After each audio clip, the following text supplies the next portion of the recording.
Having purchased this course, I can only assume that you have more than an interest in movie making. A person does not seek out a course on movies and making them without at least a serious interest. It's therefore safe to assume you've seen at least one of the following movies: Inception, Ghostbusters, Jurassic Park, Die Hard, The Dark Knight, Halloween, The Revenant, Dunkirk, Drive, Raiders of the Lost Ark, Fight Club, Donnie Darko, Memento, Lord of the Rings, The Royal Tenenbaums. 28 Days Later, Goodfellas. How about Boogie Nights? Pretty good movies, right? But for you, one of those movies went beyond good. For you, one of those movies listed above, or perhaps one that didn't make the list, showed you the awesome power of filmmaking. The awesome power a great movie can have over the viewer, like the power in Taxi Driver, The Deer Hunter, The Blues Brothers, Scream, There Will Be Blood, Die Hard 3, Terminator 2, Blade Runner 7. If you're watching this course, you've also realized that your new favorite movie was in fact made. You don't know how exactly, but you get a sense that it was filmed and edited, at the very least. Therefore, it goes without saying that you could make a movie. One of those movies made you feel you could make a movie, just like fill in the blank.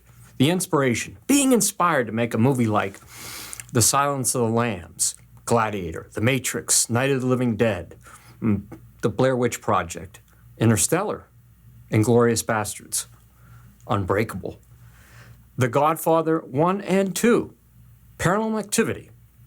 Do you ever get that feeling? But where do you start? Since you or your family or someone you know has a camera, you have the feeling and go straight at it. Maybe you use the one on your smartphone. Should be easy enough, you figure. After all, how difficult could something as fun as making a movie be? But then it doesn't go as expected. The camera doesn't cooperate, nor does the weather. The shots are all blurry, a roaring sound plagues the audio, your friend playing the lead leaves too soon, it rains. Ultimately, what you've recorded doesn't match up at all with what you imagined. But you're still curious. So you press on. If you were born after the 1990s, you go to Google and type, quote, how to make movies. A lot of good resources come up. Articles, entire websites, not to mention all the YouTube videos explaining anything about filmmaking you could possibly want. What a goldmine. Depending on your level of interest, you absorb as much as you can. And yet, as you read these articles, as you watch these videos, these tutorials, you get a sinking feeling. It's difficult to describe, but all of this helpful information somehow feels disconnected, incomplete, scattered.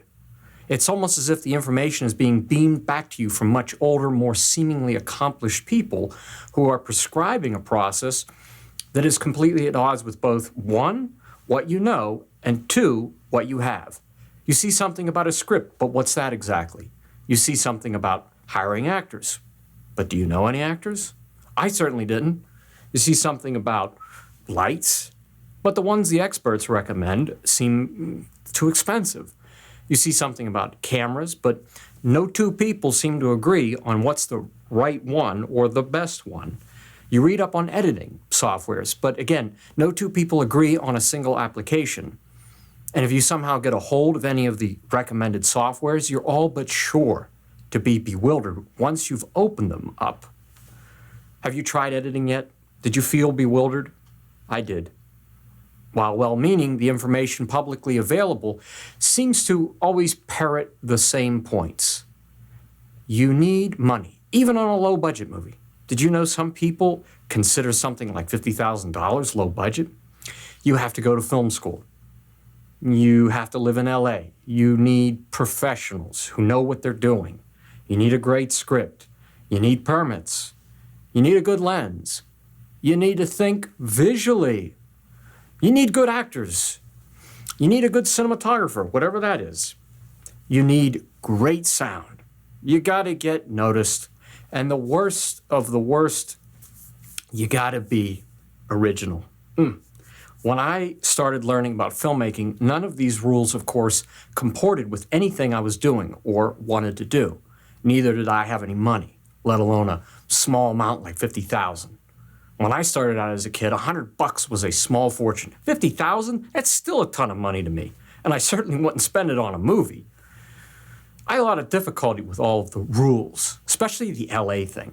To me, there was nothing worse than even the thought of moving to Los Angeles, California, let alone actually going through with it.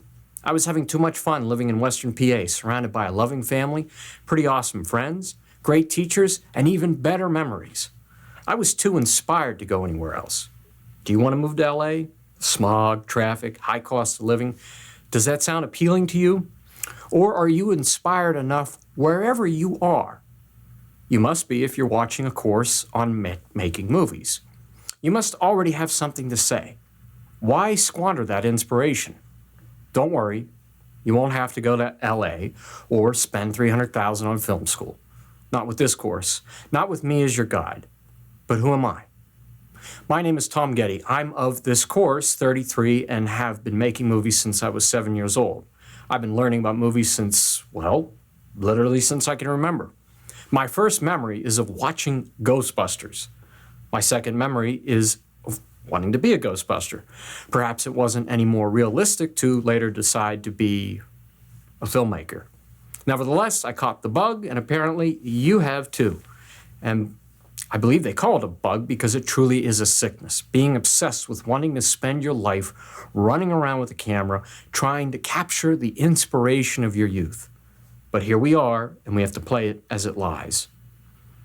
I've directed 3 feature films, all of which have won lots of awards. 2 of the films have been released around the world by actual distributors on Netflix, Amazon, Redbox, Vudu, and have made actual money.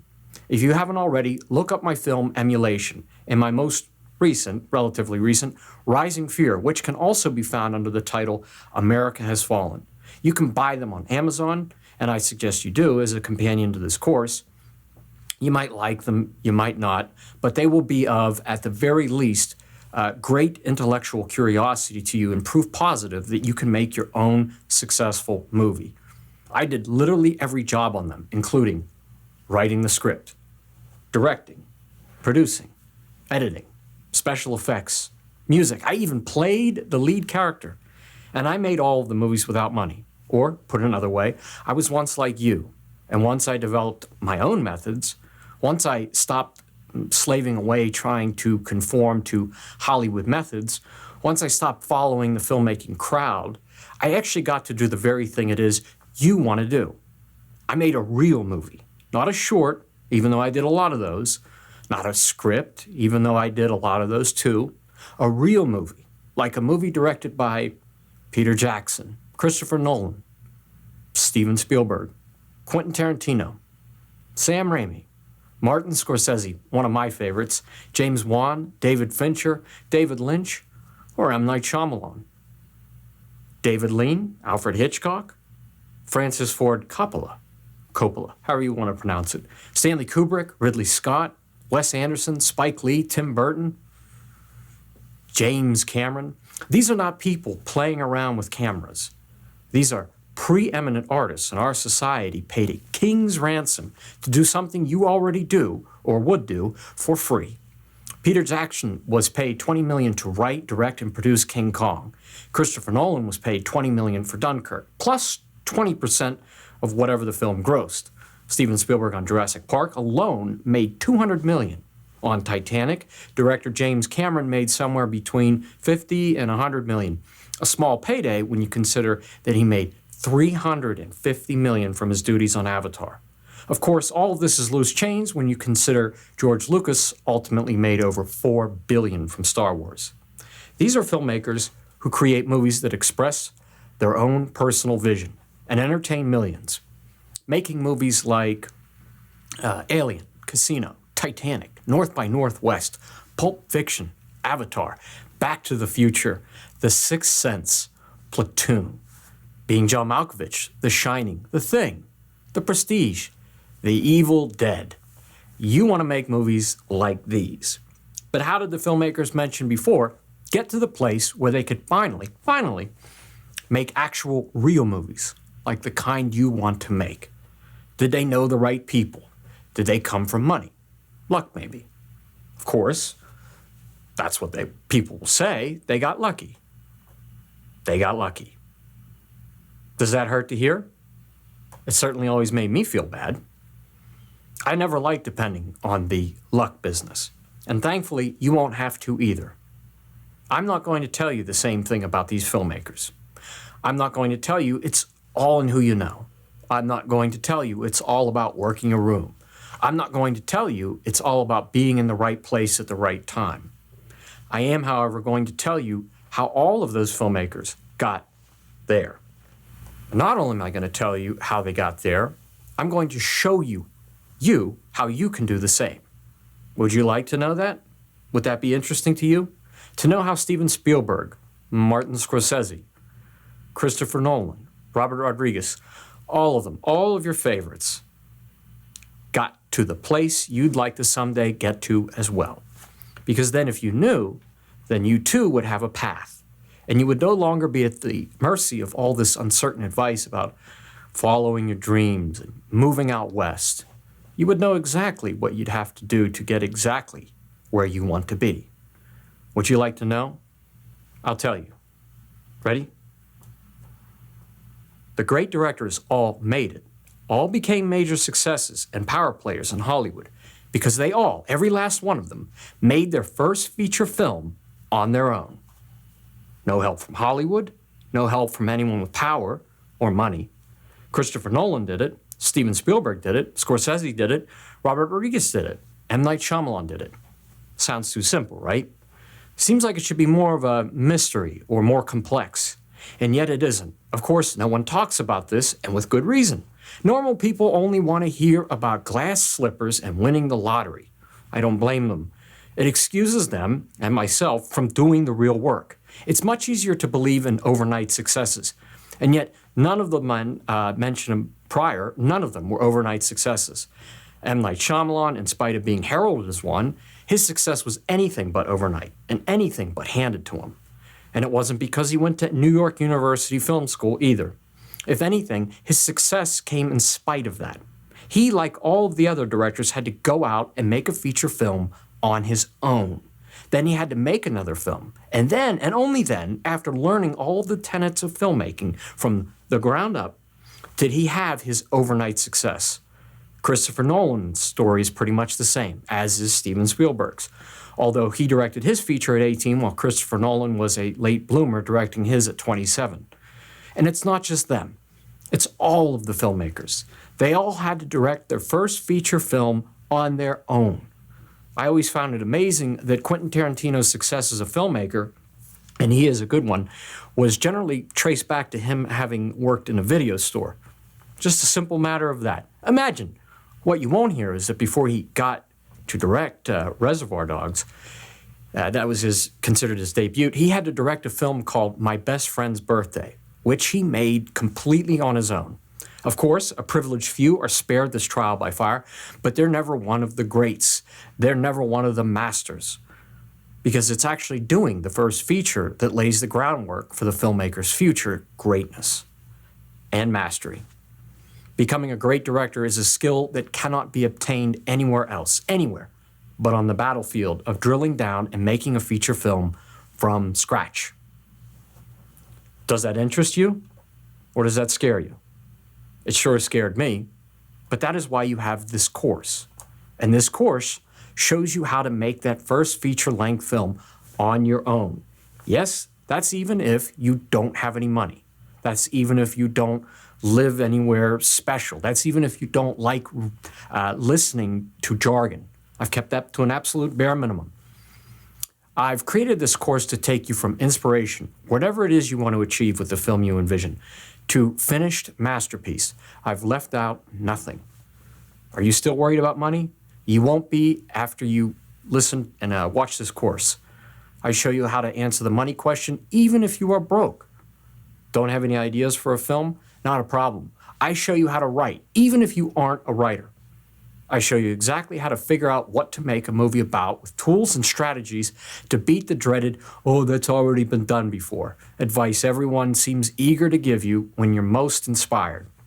I'll show you how to get around all that and do it in a way that you will actually create an original movie. I show you how to find the perfect camera and all the other equipment you'll need. This is all about the secret politics of camera sales and how companies do not make cameras for filmmakers like you. I recommend not buying a camera until you listen and watch this part of the course. Worried about permits? I show you how to get locations. I show you how to find people to help with your movie and to help for free. Would you like to know how to do that? I show you how to successfully prepare an entire film shoot. This isn't messing around with storyboards unless you want to. This isn't a bunch of complicated little Excel programs and charts. I show you how to direct even if you've never worked with actors. I show you how to actually get your movie in the can. These are not movie-making techniques. This is not blah, blah, blah about close-ups and picking out angles. This is a Swiss Army knife of directing tricks even the big movie directors use to ensure the scene and the entire movie gets shot. This is stuff you won't find anywhere else. I show you what to do when it comes time to edit.